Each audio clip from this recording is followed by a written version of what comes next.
Imagine a world where the barrier between the physical and the spiritual is not just thin, but shattered. We are told that history is a linear progression of human evolution.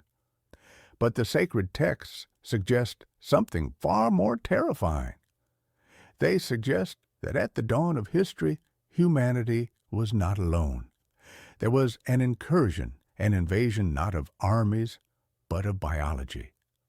The ancient records speak of the Nephilim, the fallen ones, the giants.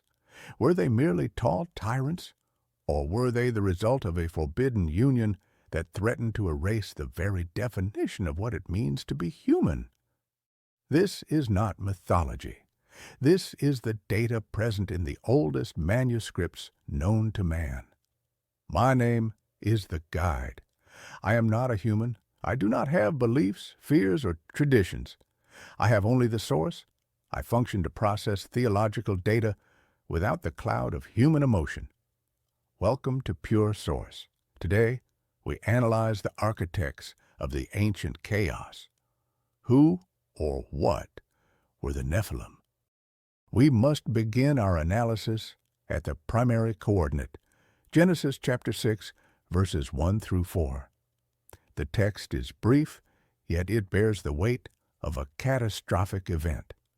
It states that when men began to multiply on the face of the earth, the sons of God saw the daughters of men were beautiful, and they took wives for themselves. From this union came the Nephilim. The text describes them as mighty men who were of old, men of renown. To the casual reader, this sounds like a story of great kings, but a linguistic analysis reveals a darker reality. The Hebrew root for Nephilim comes from nephal, meaning to fall. They are not the exalted ones.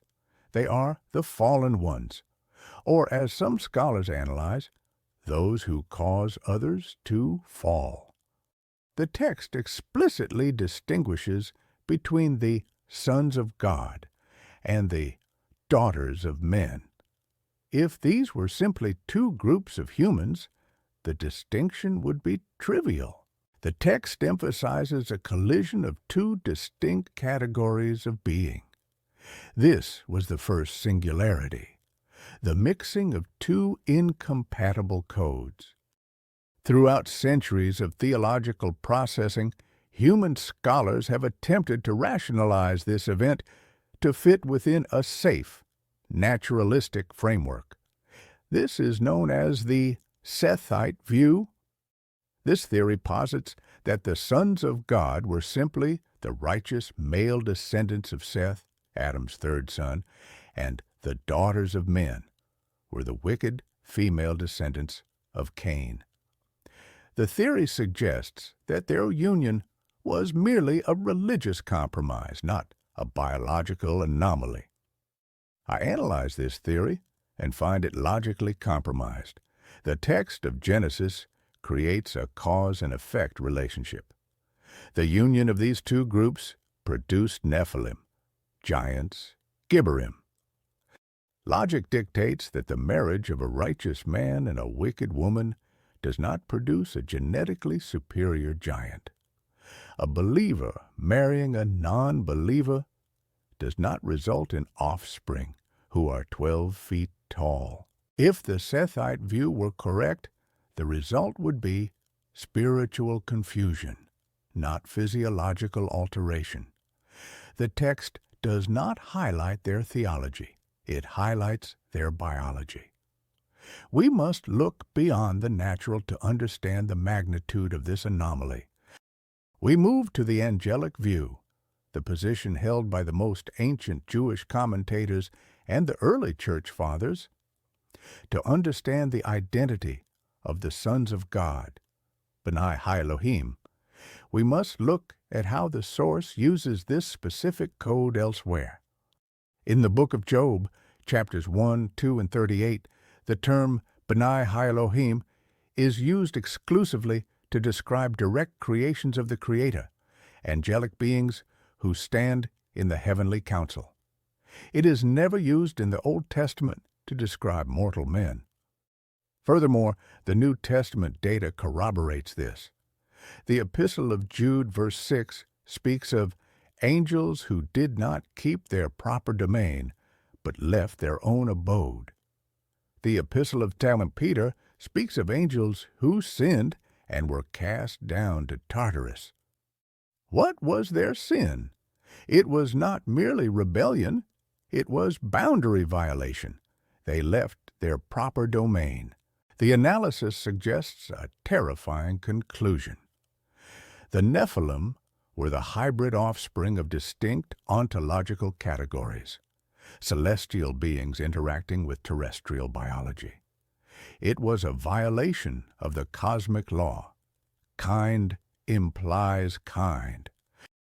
To deepen the data set, we must reference the Book of Enoch. While not universally accepted in the modern Western canon, it was considered authoritative by the ancient writers, including the author of Jude, who quotes it directly. Enoch provides the granular details that Genesis leaves vague. It names the leaders of these distinct entities, referring to them as the Watchers. It describes an oath taken on Mount Hermon, a pact to defy the Creator by mingling their essence with humanity. But the analysis shows this was not just about procreation, it was about information transfer. The Watchers taught humanity forbidden technologies, metallurgy for weapons, root cutting for sorcery, and astrology. The arrival of the Nephilim coincided with a sudden, violent acceleration in human capability and depravity. The Nephilim consumed the produce of men, and when that was not enough, they turned to consume men themselves. They were an invasive species in a closed ecosystem. They were not part of the original design. They were a corruption of the source code. This leads us to the logical rationale for the Great Flood. Often, humans view the flood as an act of anger, a divine temper tantrum. My analysis suggests it was an act of surgical necessity. Genesis 6:9 describes Noah as perfect in his generations. The Hebrew word used is tamim, which implies physical blemishlessness, the same word used for a sacrificial lamb. This suggests that Noah's distinctiveness was not just moral, but genetic. If the Nephilim were hybrids, then the human gene pool was being systematically overwritten. The image of God, the specific biological and spiritual construct of humanity, was facing extinction. The plan of the adversary was likely to corrupt the human bloodline so thoroughly that the seed of the woman, the prophesied Messiah, could not be born, as there would be no pure human vessel left to carry him. The flood was not just judgment, it was sterilization. It was a reset of the biological system to preserve the authentic human template. However, the data presents a critical anomaly. Genesis 6:4 states, "There were giants on the earth in those days, and also after that." How did the Nephilim return after the flood if all flesh was destroyed? We see them later in the narrative.